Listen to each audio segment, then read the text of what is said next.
Taldangra BJP নেতাকে মারধরের অভিযোগ। পরিবর্তন সংকল্প সভা থেকে তৃণমূলকে তোপ সুকান্তর।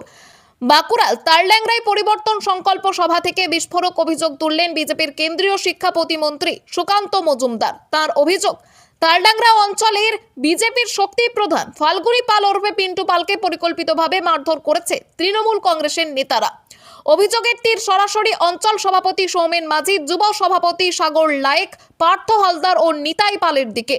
আহত বিজেপি নেতার দাবি, গতকাল থেকে বিজেপি কর্মীদের সঙ্গে নিয়ে এলাকায় দলীয় পতাকা বাঁধার কাজ চলছিল। তালডাংরা মোড়ে বিজেপির পতাকা টাঙানোতে তৃণমূল বুঝে গেছে 2026 সালের বিধানসভা নির্বাচনে তারা হারতে চলেছে। সেই আতঙ্ক থেকেই বিজেপিকে দমাতে হামলা চালানো হয় বলে অভিযোগ। তবে সমস্ত অভিযোগ উড়িয়ে দিয়েছেন অভিযুক্ত তৃণমূল নেতা সাগর লায়েক। তার দাবি, অভিযোগ সম্পূর্ণ ভিত্তিহীন। ওই নেতা নাকি মদ্যপ অবস্থায় পড়ে গিয়ে আহত হয়েছেন। তৃণমূলের বিরুদ্ধে মিথ্যা অভিযোগ করা হচ্ছে। অন্যদিকে অভিযোগ উড়িয়ে দিয়ে পাল্টা কটাক্ষ করেছেন তালডাংরা বিধানসভার তৃণমূল বিধায়ক ফাল্গুনী সিংহবাবু। তিনি বলেন, গতকাল বিজেপির পিকনিক ছিল, সেখানে খাওয়া দাওয়া নিয়ে নিজেদের মধ্যেই মারপিট হয়েছে, সেই কারণেই ওই নেতা আহত হয়েছেন। তৃণমূলকে জড়িয়ে মিথ্যা অভিযোগ করা হচ্ছে। পাশাপাশি সুকান্ত মজুমদারকে কটাক্ষ করে বিধায়ক বলেন, সুকান্ত মজুমদারকে শিক্ষিত বলে জানতাম, কিন্তু এখন দেখছি তিনি সেটা নন। রাজনীতির ময়দানে অভিযোগ পাল্টা অভিযোগে উত্তাল তালডাংরা।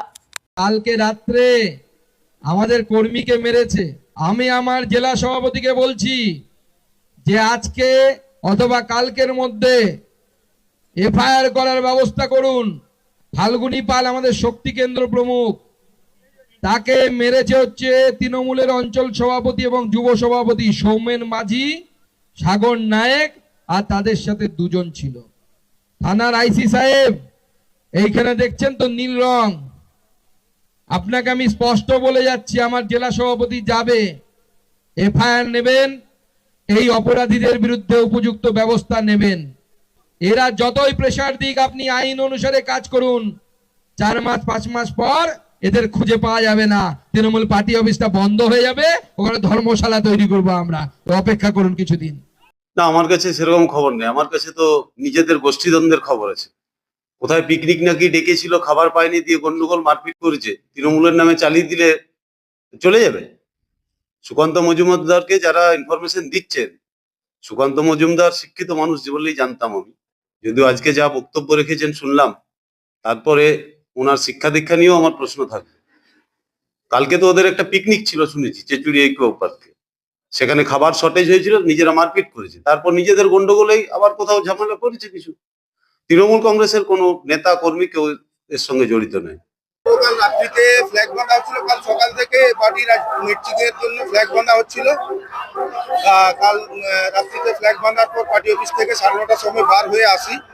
আমার ছেলেগুলো, আমার বুথের ছেলেরা যারা আমার সঙ্গে কাজ করে, তারা খানিকক্ষণ আগে বেরিয়ে এসেছে। আমি তারপর বেরিয়ে এসেছি, অনেকে ছিল বলে।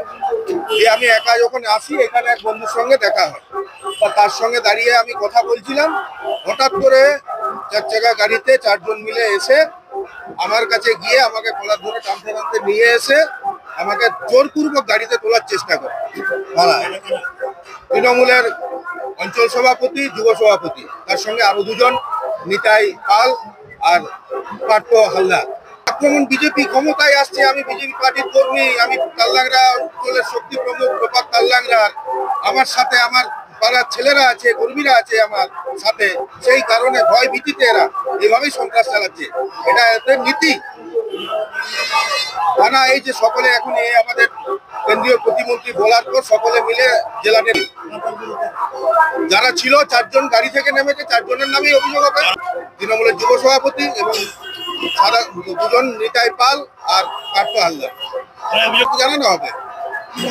হ্যাঁ, প্রথমে তো বলবো যে যে পিন্টু পাল বলে যে নেতা, সে তালডাংরার নেতা বলে তো আমরা জানি না। তাকে তালডাংরার মানুষ সবাই জানে যে একজন চরিত্রহীন এবং মাতাল যাকে বলে। হয়তো কালকে কোনো মদ্যপ অবস্থায় কি কারণে কি অবস্থা হয়েছে সেটা আমরা জানি না। আমরা উন্নয়নে বিশ্বাসী, আমরা মমতা ব্যানার্জির দল করি, অভিষেক বন্দ্যোপাধ্যায়ের দল করি, আমরা মানুষের পাশে থাকি। পাগলে কিনা বলে ছাগলে কিনা খায়, মদ্যপ অবস্থায় কোথায় পড়ে যে কি কোথায় মাথা ঠুকিয়েছিল বা কোথায় আহত হয়েছে সেটা তার বিষয়, সে সম্পূর্ণ ভিত্তিহীন। বিজেপি বুঝে গেছে 2026-এ আবারও যতই করো হামলা, অভিষেক বন্দ্যোপাধ্যায় বলেছে যতই করো হামলা আবার জিতবে বাংলা। মিথ্যা ভিত্তিহীন অভিযোগ। বিজেপির কোনো কাজ নেই, খেয়ে দিয়ে এত বড় এসআইআর। আমরা মানুষের পাশে আছি। আমরা দেখতে পাবেন যে বিজেপির লোককে আমরা এসআইআর ক্যাম্পে বা ব্লকে যে হেয়ারিংয়ে ডাকছে, কোনো কিছুতেই দেখতে পাচ্ছি না।